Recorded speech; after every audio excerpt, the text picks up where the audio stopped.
Bonjour à tous, Paul-Henri Richard, je suis ingénieur de recherche à l'université de technologie de Troyes et j'administre et anime une chaire de recherche sur la gestion des crises, qui a été lancée depuis 2017 en lien avec l'école des officiers sapeurs-pompiers et l'université de technologie de Troyes est soutenue par plusieurs mécènes, donc notamment les entreprises EDF, la société CS Group et également les sociétés d'Everywhere et Atos. Je vais vous faire une petite présentation aujourd'hui sur une question qui m'interpelle depuis maintenant un peu plus de 5 ans qu'on développe des activités de formation et de recherche dans le domaine de la gestion de crise avec tout un tas de partenaires. C'est la question un petit peu des projets de recherche et des travaux qu'on peut avoir en France sur la thématique de la gestion de crise face aux défis de l'opérationnalité.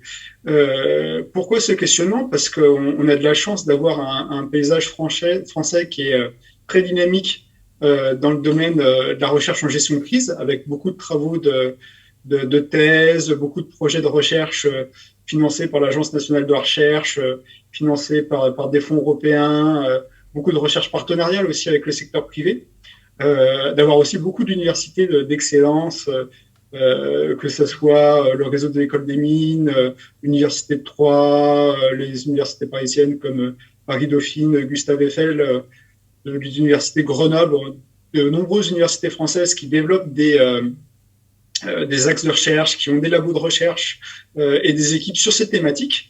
Mais malheureusement, on se rend compte aussi que c'est pas parce qu'il y a une centaine de travaux de recherche extrêmement intéressants sur ces sujets qu'on sent un impact sur les gestions de crise, qu'elles soient en cours ou d'autres événements. Et c'est toute la question au final de comment le résultat de ces travaux, le design de ces études, en fait, sont utilisés par la suite par les professionnels, par nos gouvernants, par quel transfert on en fait à la société.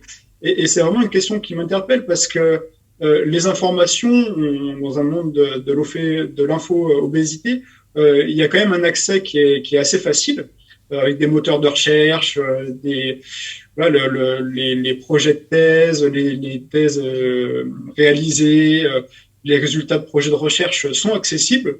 Mais il y a toute cette question de comment ça se transcrit pour les collectivités, pour les entreprises, comment tout ça peut permettre d'améliorer la gestion de crise, avec parfois une certaine forme d'interrogation et de frustration qu'on peut questionner, c'est de se dire il y a cette force de recherche, il y a des résultats, on est en capacité d'analyser ce qui s'est passé, de faire de retours d'expérience, que ce soit d'ouragans, d'autres pandémies, de tout un tas d'événements, que ce soit sur la thématique des formations à la gestion de crise, des exercices, de l'amélioration de la performance, de la résilience des territoires. Mais il y a toujours cette question de quand on se retrouve face à une nouvelle situation de crise, on a l'impression que cette recherche, que ces résultats ne sont pas forcément capitalisés. Donc c'est ce que je souhaite vous présenter aujourd'hui. Donc je vais articuler mon propos en fait en plusieurs phases. L'idée, c'est de vous faire un petit peu une présentation générale des thématiques et puis de l'histoire un petit peu de cette chaire de recherche, et également de vous présenter en quoi un peu le concept de crise, et tout le monde en parle de toute façon maintenant, c'est quelque chose qui s'impose aux gouvernants, c'est un sujet de recherche qu'on retrouve dans quasiment tous les appels, qui est à la bouche de tout le monde, mais on a vraiment du mal à définir cette notion comme un concept ou un objet de recherche. Chacun a une vision différente de cette notion. On a du mal à l'identifier.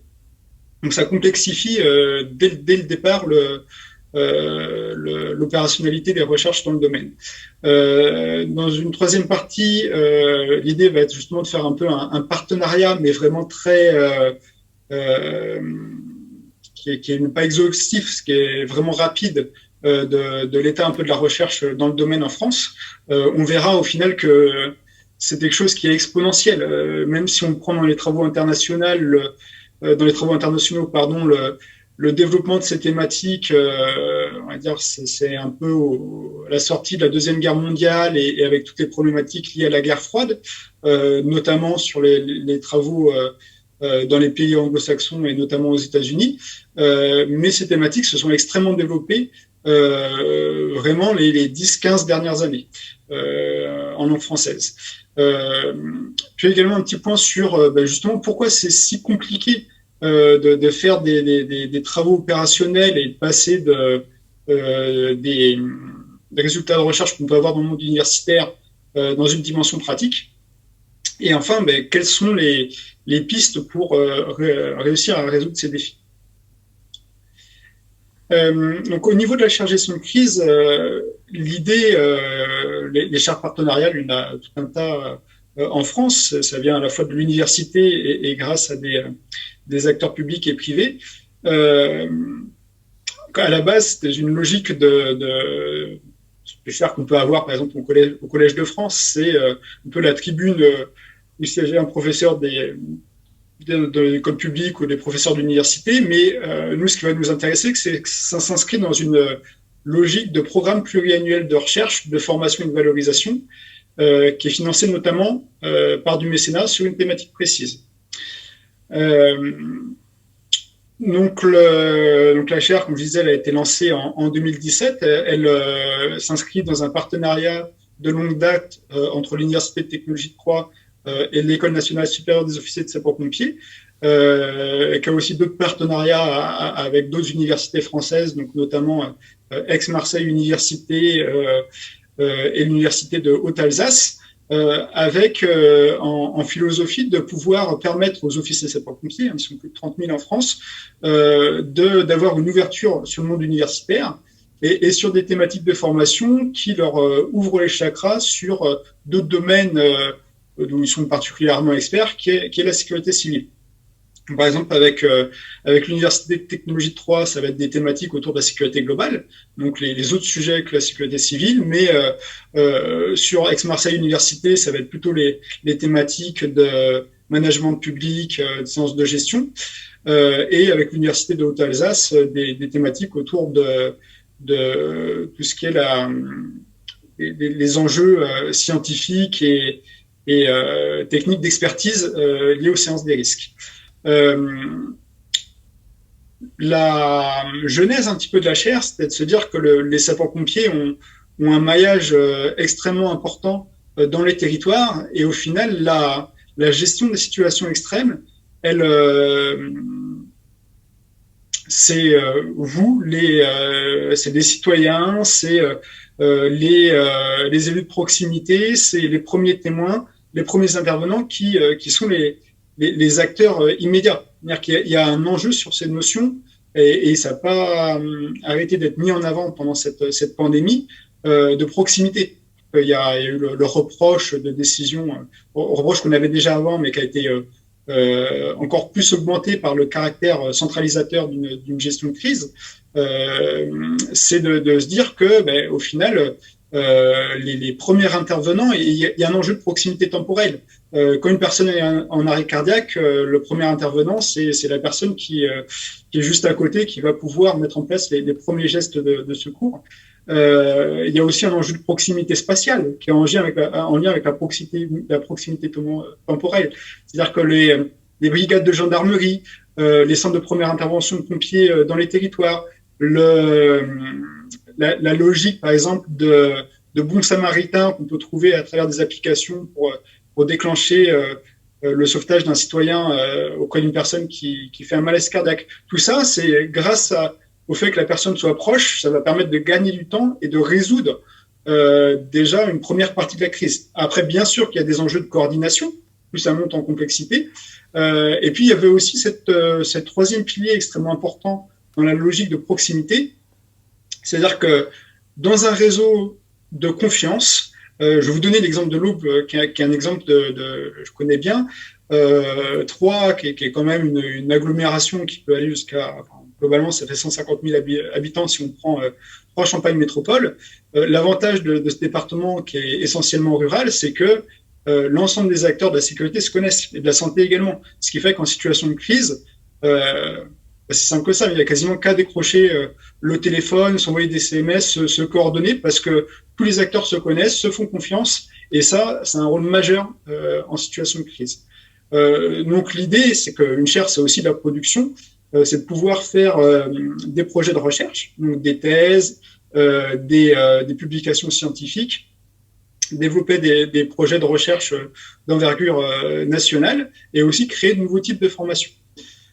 Et tout ça, ça s'inscrit, c'était des propos liminaires, mais dans le sujet qu'on va aborder par la suite, d'avoir des choses, des projets de recherche en lien direct avec le monde opérationnel pour faciliter le transfert entre des recherches qu'on pourrait dire, et ça c'est une critique qui est à questionner aussi, de théorique, et un rendu concret sur le terrain.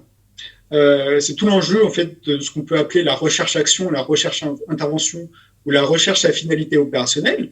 C'est qu'il faut, et ça c'est le rôle de toute façon des scientifiques, de produire de la connaissance avec de la méthode vérifiée par les pairs, parce qu'il y a un enjeu de crédibilité et de confiance aussi dans nos recherches, mais il y a aussi un enjeu de lien et de traduction, de transcription avec le monde professionnel, que ce soit les praticiens. Si je prends uniquement le monde de la sécurité, ça va être pompiers, policiers, gendarmes, associatifs, SAMU, ainsi de suite. Je ne vais pas tous les lister, mais il faut que ces personnes-là soient dans les projets de recherche et participent au design de la recherche. Et c'est aussi les incorporer dans les projets de formation. Donc voilà pour la présentation vraiment rapide de la chaire. L'idée, c'est d'avoir à la fois un rendu académique, des publications, des conférences, pouvoir faire avancer un objet de recherche. Ça peut être par exemple l'intelligence collective, ça peut être des travaux dans le domaine de l'informatique, des travaux dans le domaine de la psychologie cognitive. Par exemple, si je prends des entreprises, une entreprise qui s'appelle Entropie, qui travaille dans le domaine des appels d'urgence, et comment, grâce à de la psychologie cognitive, mais aussi d'intelligence artificielle, on peut simuler des appels d'urgence, mais aussi des appels qu'on pourrait avoir en situation de crise sur un standard de crise, et comment on va pouvoir orienter et améliorer les apprentissages et la pratique des premiers répondants. Ça va être les régulateurs du SAMU, les opérateurs des centres opérationnels des pompiers.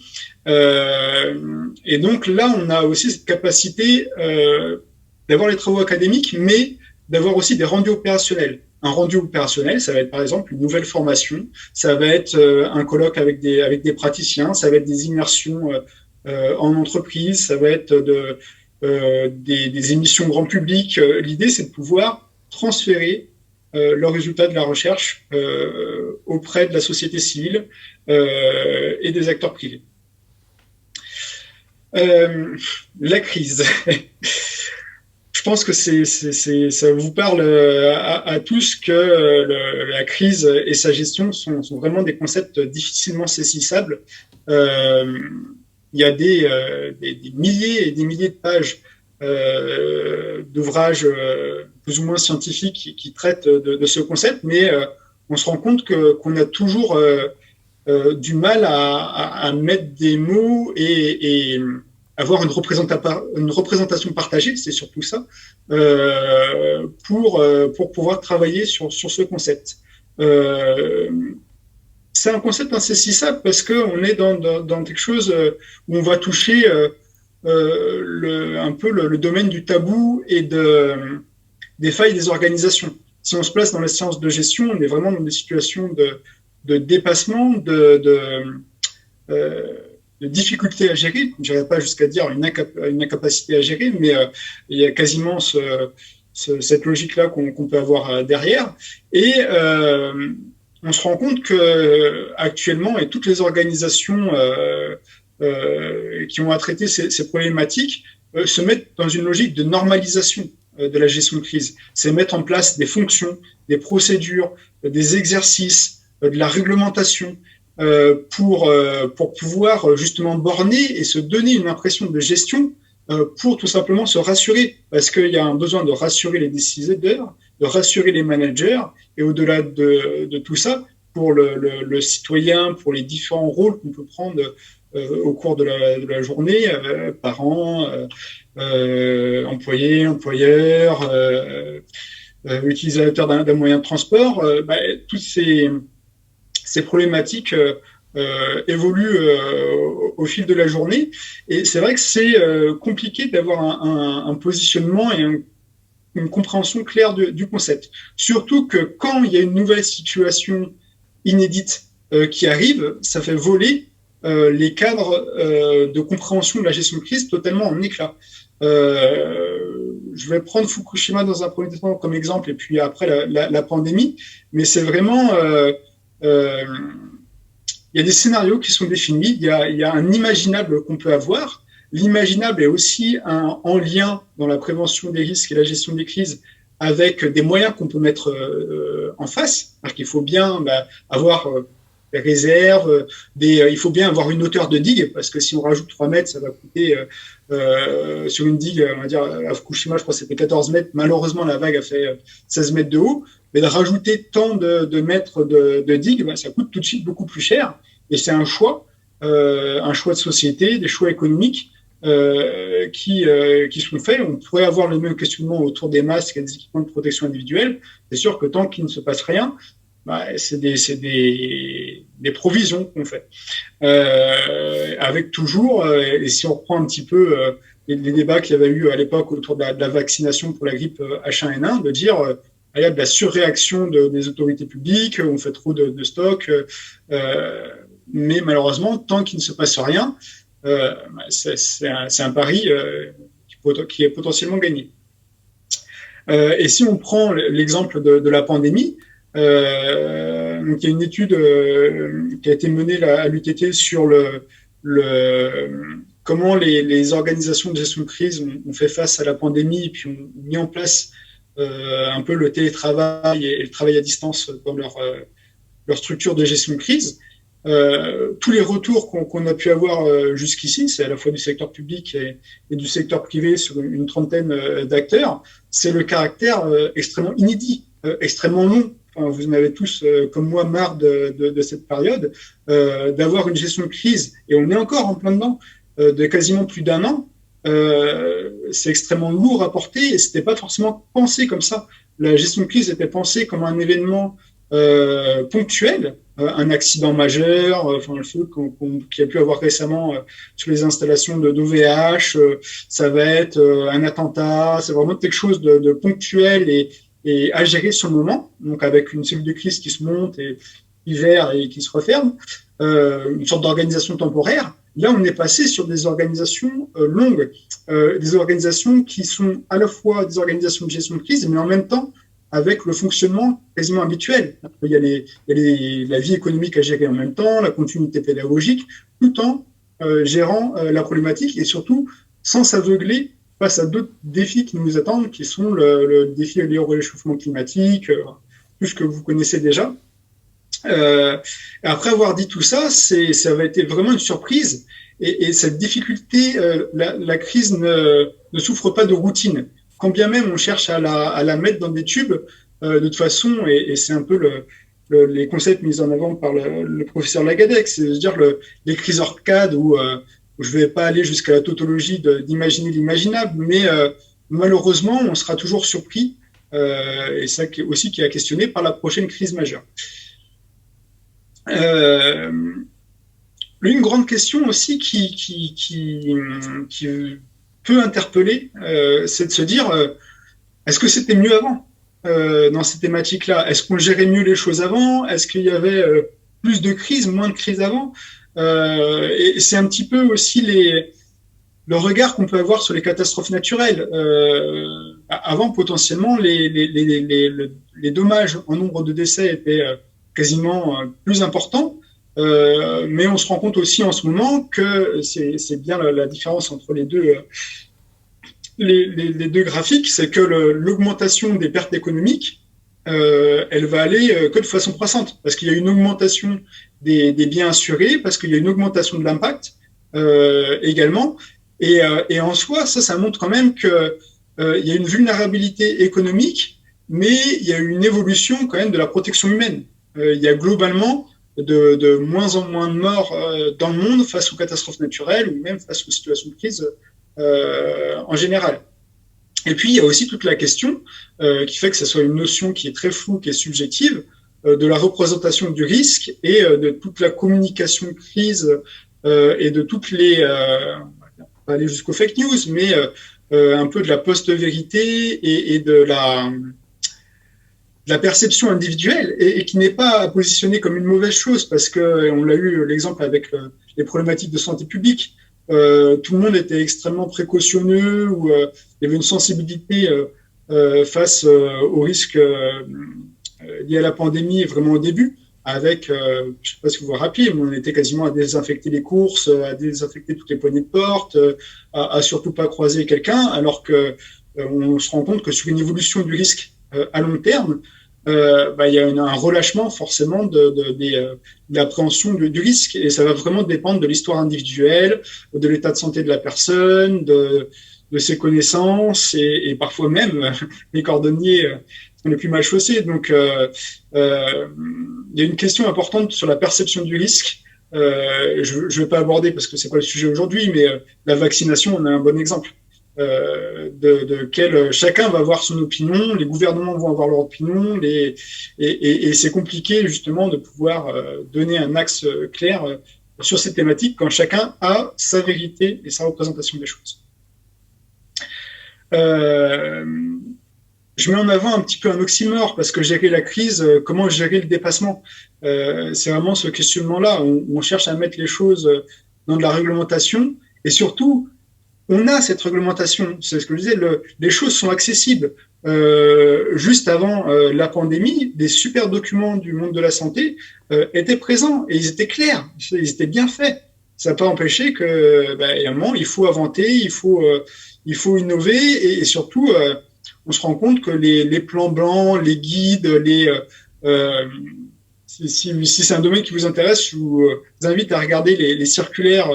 Une circulaire qui a été actualisée en juillet 2019 sur l'organisation gouvernementale de la gestion de crise, qui explique toutes les manières de faire des différents ministères, leurs cellules de crise, comment ils se coordonnent. Vous commencez par lire ça, puis après vous regardez le rapport du général Lizorek, le général de gendarmerie, qui a été mandaté par le président de la République pour faire une sorte de contrôle qualité de la gestion de la crise sanitaire sur quasiment à peu près la première phase.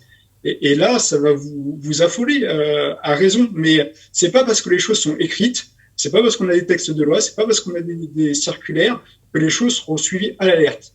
Il y a toute une notion d'ego individuel, de culture organisationnelle, de jeu d'acteurs, on étudie également cette thématique-là à l'UTT, c'est que j'irais pas jusqu'à dire qu'il y a une compétition entre les acteurs de la sécurité, parfois, mais il y a en tout cas une logique de compétition. C'est-à-dire qu'une logique de compétition, c'est qu'il y a à la fois de la collaboration entre acteurs de la sécurité, mais il y a aussi certaines formes de compétition, pour être plus clair, parce que il y a des enjeux liés à l'image, il y a des enjeux liés au financement, il y a des enjeux à qui a le plus de bonhommes sur le terrain, il y a même si on travaille globalement tous pour un même objectif, il y a des enjeux de prise de leadership sur les thématiques et c'est assez intéressant à étudier.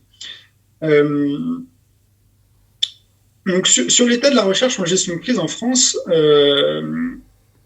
vraiment l'objectif, c'est que face à toutes ces incertitudes qu'on peut avoir, il y a un besoin de la part des décideurs et un besoin de compréhension aussi de la part des populations pourquoi.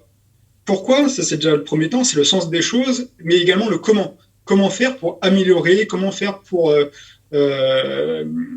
incorporer plus d'acteurs, comment faire pour être plus autonome, comment faire pour améliorer les choses et augmenter la sécurité, tout simplement.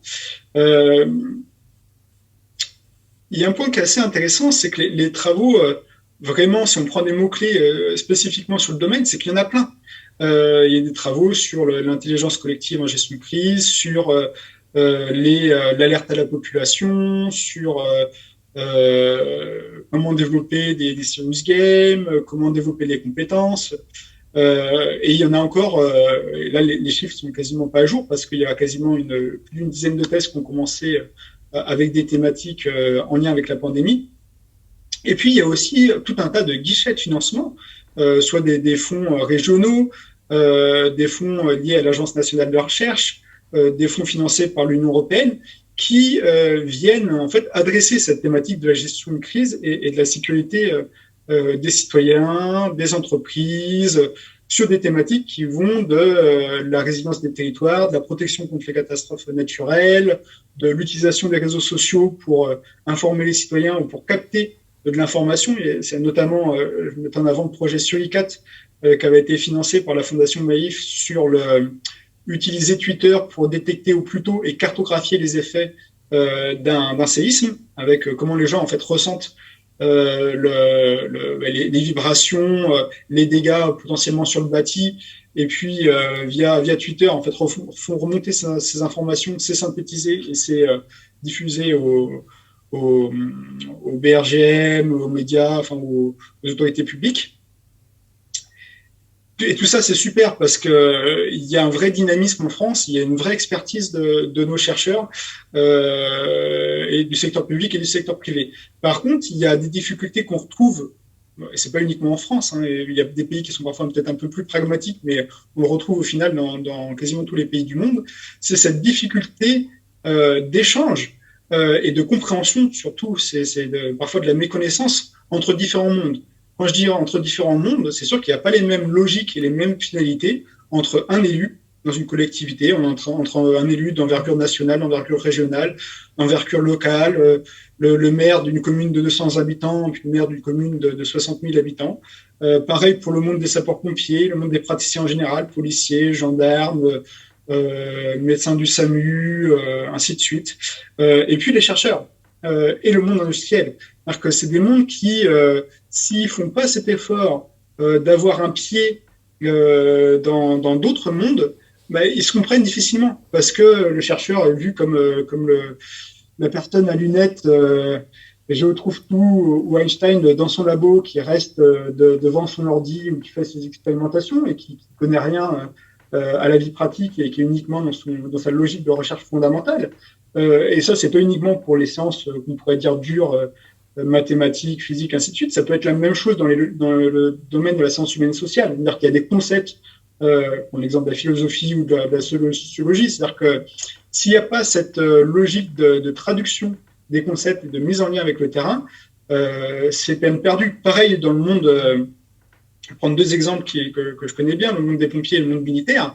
Les acronymes et leur culture métier fait que si ils font pas de traduction à des nouveaux entrants ou à des chercheurs qui sont immergés dans leur domaine, c'est vécu comme un monde très particulier et qui a son propre langage, son propre vocabulaire, ses propres acronymes. Et si tout ça n'est pas traduit, il y a une difficulté à travailler ensemble et surtout à produire des résultats de la recherche qui seraient directement utiles pour les différents acteurs. Donc il y a en fait un enjeu majeur d'avoir dans une logique de living lab, d'espace de collaboration, d'incorporation dans tout projet de recherche de formation de l'ensemble des acteurs. Et c'est pour ça qu'il y a une nécessité de se dégager du temps et de faire l'effort d'aller vers l'autre. Et ça, je reviendrai à la fin de quels sont les différents types de possibilités. Assez rapidement, donc avec des étudiants à l'UTT, on a mené une étude par quasiment fonctionnement par mots-clés sur toutes les thèses qui ont été faites en langue française dans le champ de la gestion de crise depuis 1993. Donc c'est via le moteur de recherche de thèses en ligne qui s'appelle thèse.fr. On voit qu'il y a quand même une augmentation vraiment récente et profuse des sujets de thèse. Et là, on ne prend même pas 2020-2021, mais il y a depuis 2008 une hausse marquée de l'intérêt pour ces thématiques dans le monde de la recherche. Après avoir dit ça, en fait, il y a là pour pas être sectaire et j'en citerai aussi d'autres, mais il y a des universités, et notamment le réseau d'écoles des mines, les universités parisiennes aussi, Paris Descartes, Paris Dauphine, Gustave Eiffel. Ce qui est à noter, c'est qu'au final, dans toute la France, avec parfois des acteurs qui travaillent un peu plus parce qu'ils ont des équipes de recherche, ils ont des labos de recherche, ils ont des financements aussi qui leur permettent de développer des projets de thèse sur les thématiques. Mais si on regarde un peu plus dans les détails, il y a quasiment plus d'une cinquantaine d'universités françaises qui ont eu des doctorants dans ce domaine. Avec deux logiques, soit une logique de thématique scientifique, c'est une équipe qui travaille par exemple sur la psychologie, sur les sciences de gestion, sur l'économie, qui va s'intéresser au sujet de la gestion de crise. Je sais pas moi, l'impact économique de la crise pandémique sur les PME en France de 2020 à 2021, voilà.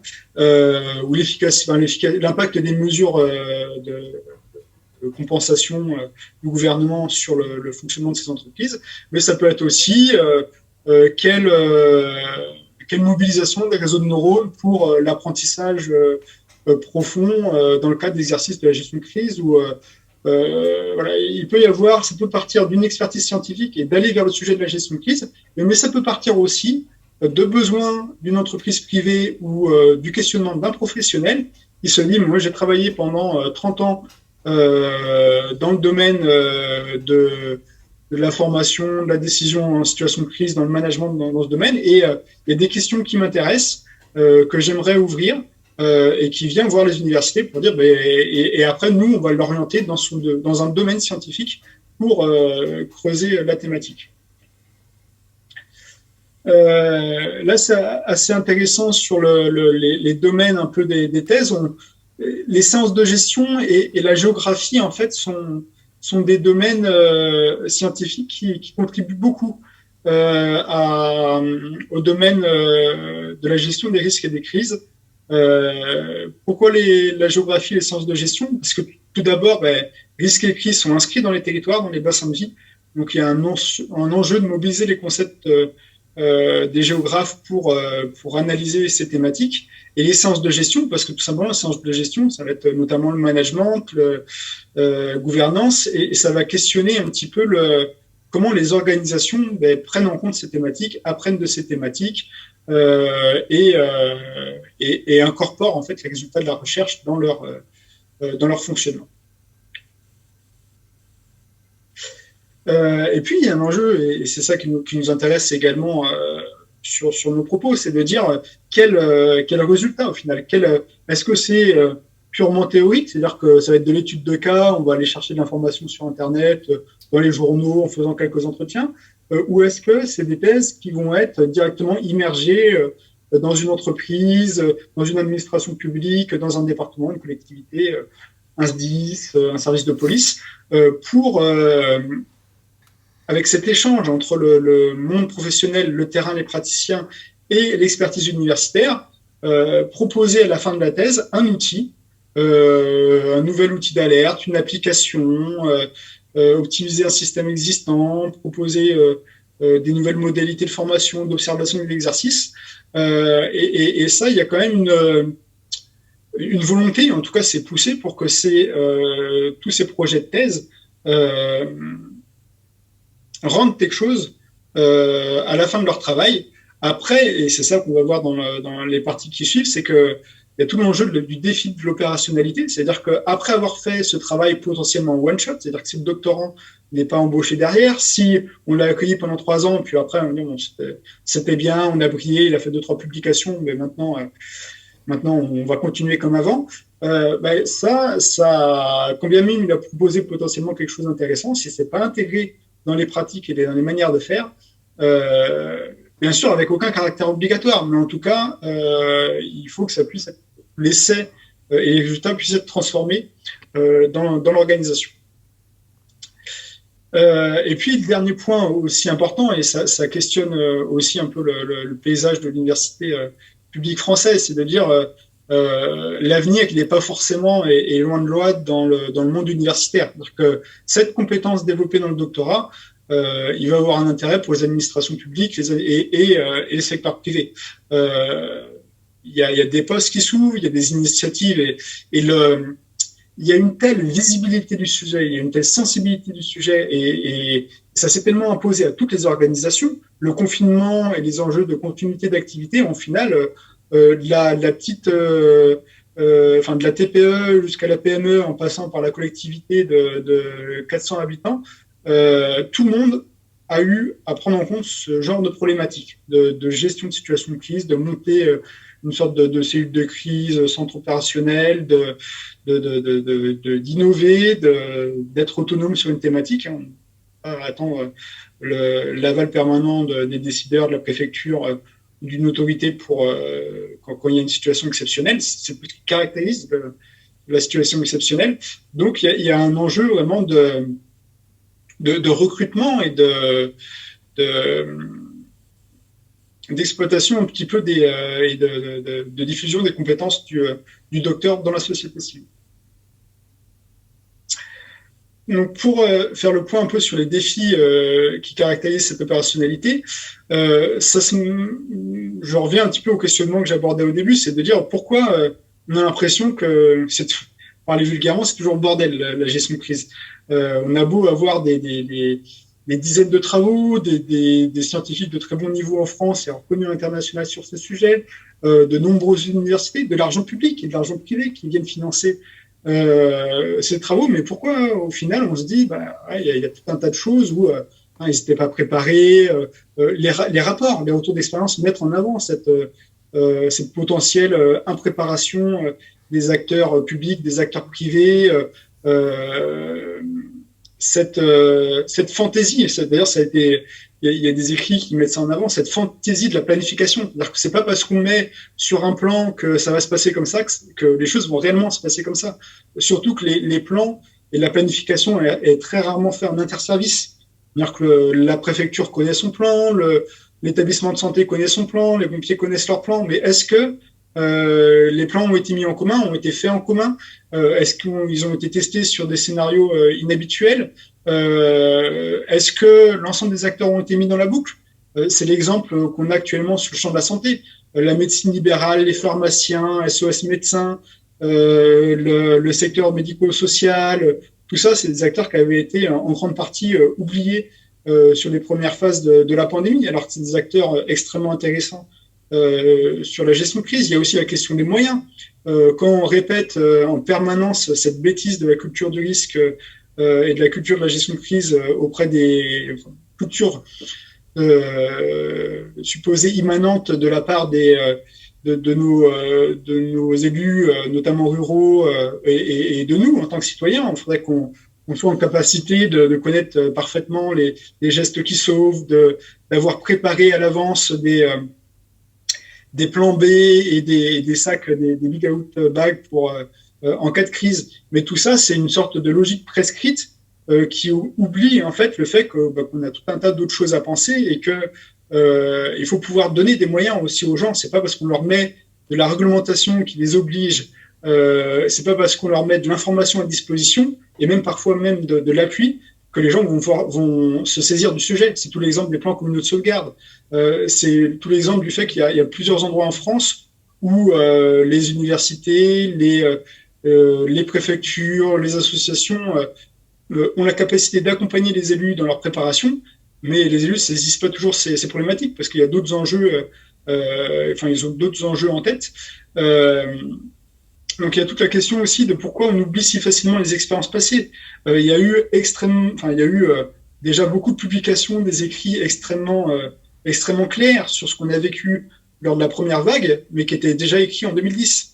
Donc pourquoi, quand bien même, je vous le transférais pour que vous l'ayez à disposition, mais sur les retours d'expérience en cours, il y a déjà je crois qu'on est à plus de 10 000 pages de rapports du Sénat, de l'État, de différentes inspections sur ce qui s'est passé. Mais on se rend compte que sur une autre crise, on aura des choses qui vont être oubliées, et généralement beaucoup de choses.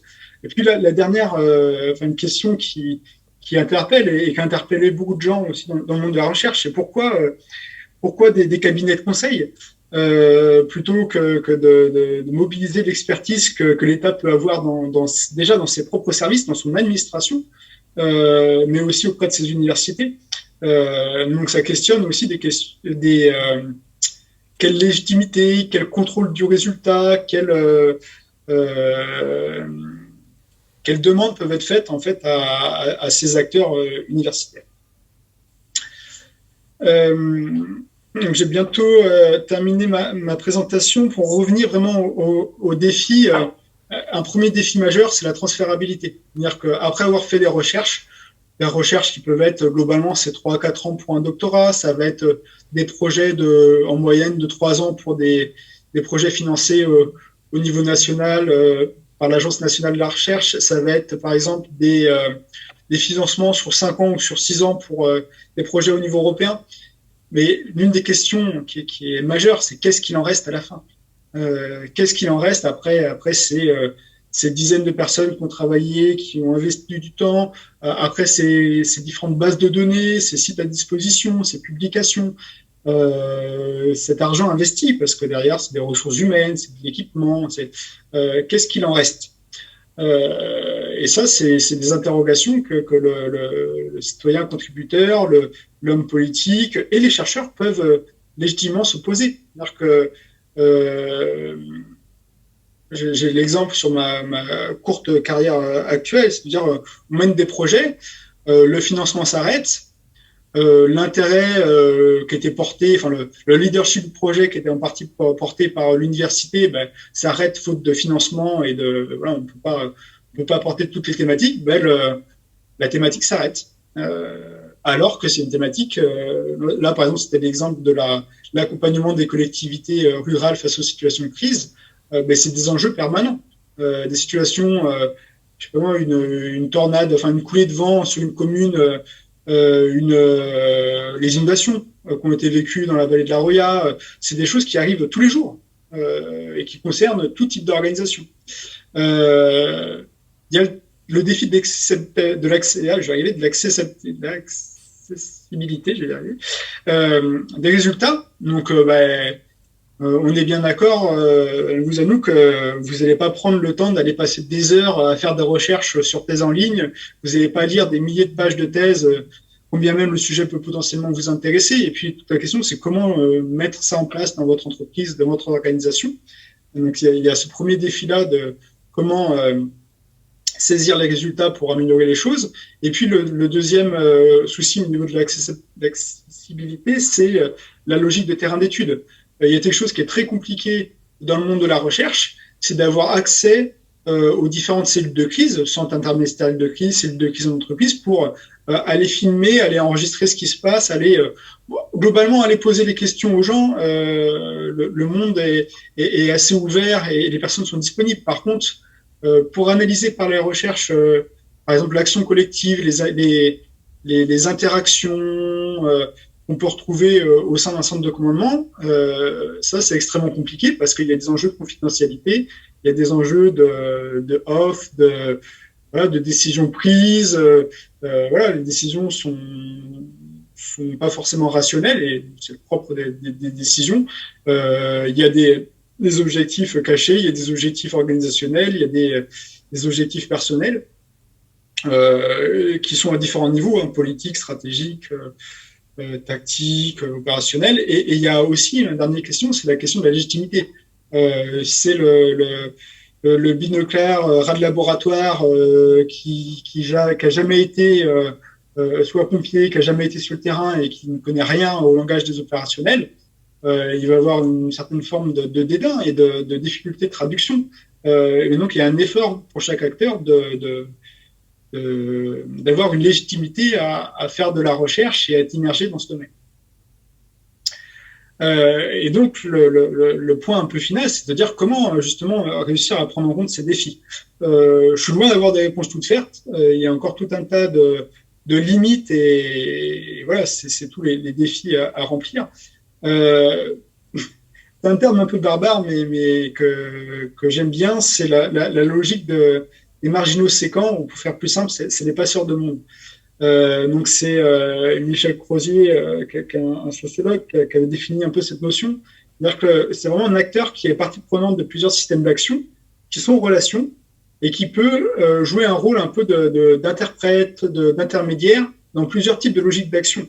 Le chercheur a sa propre logique d'action avec la logique de publication, de revue par les pairs. Le pompier a sa logique opérationnelle. Idem pour les autres acteurs de la sécurité. Mais il faut avoir, nous on a des exemples de médecins chefs du SMUR, qui est aussi médecin chef adjoint du service de santé des sapeurs-pompiers du département, qui en même temps est chercheur associé à l'université. Il y a des dizaines, si ce n'est pas des centaines de personnes en France, plutôt des centaines, qui ont ce type de profil et qui ont cette capacité-là à faire le lien entre le monde des professionnels.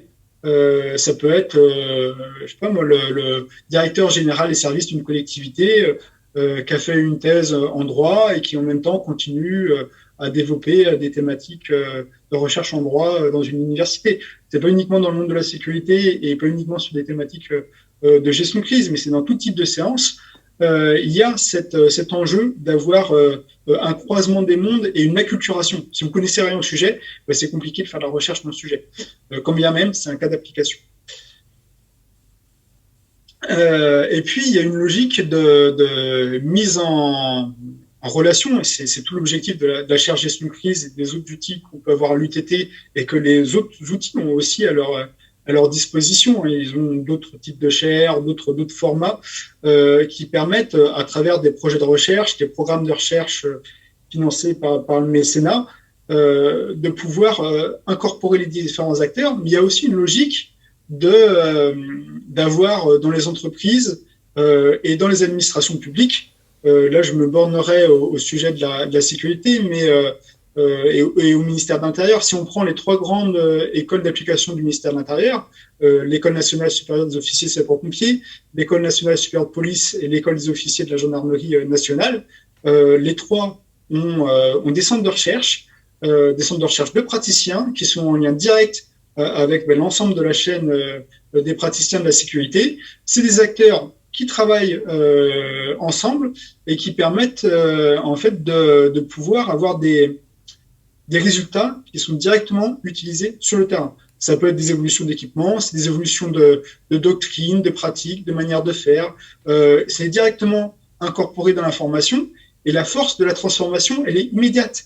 Vous prenez l'exemple des officiers sapeurs-pompiers, si vous mettez une nouvelle formation, et ça avait été l'exemple avec une thèse sur le retour d'expérience et d'autres travaux en cours au sein du Centre de recherche de la sécurité civile, les préconisations ou les nouvelles formations, elles sont directement proposées aux quasiment 30 000 officiers français ou plusieurs milliers qui passent chaque année en formation. Donc c'est quelque chose qui est palpable immédiatement.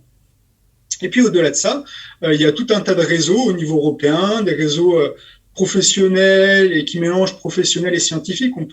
Ça peut être par exemple l'Institut pour la maîtrise des risques. Il y a des réseaux dans tout type de domaine. Moi, je ne veux pas faire je suis très loin d'être exhaustif, mais vous connaissez certainement vos réseaux professionnels et réseaux scientifiques de vos thématiques. Mais ça, c'est des relais pour développer des projets de recherche à finalité opérationnelle. Pour finir, là c'est un exemple parmi d'autres de projets qu'on peut avoir à l'UTT, mais donc ça a commencé avec la pandémie il y a un an de décalage maintenant, ça finira en 2022, mais la logique de création du projet, c'est plus d'une dizaine de partenaires. C'est-à-dire que certes, il y a des acteurs universitaires, ça va être l'UTT, le Conservatoire national des arts et métiers, mais il y a aussi bien sûr le ministère de l'Intérieur, mais également des entreprises privées, mais aussi le monde de la santé, mais aussi les associations agréées de sécurité civile, qui sont tous inclus dans le projet. Et quand je dis inclus, c'est pas juste le logo. Non, c'est pas juste le logo, c'est que c'est des gens qui travaillent avec nous, qui sont co-responsables de Work Package, avec qui on fait des séminaires, qui font des productions, qui amènent leur expertise. Et ça, c'est extrêmement intéressant. C'est comme ça qu'on réussit à avoir des choses qui sont potentiellement intégrables dans le monde opérationnel. Je vous remercie pour votre écoute et puis n'hésitez pas à me contacter si vous voulez avoir plus de renseignements sur ce qu'on fait, que ce soit à l'Université de Technologie de Troyes ou au sein de l'école des officiers de sapeurs-pompiers. Merci à vous.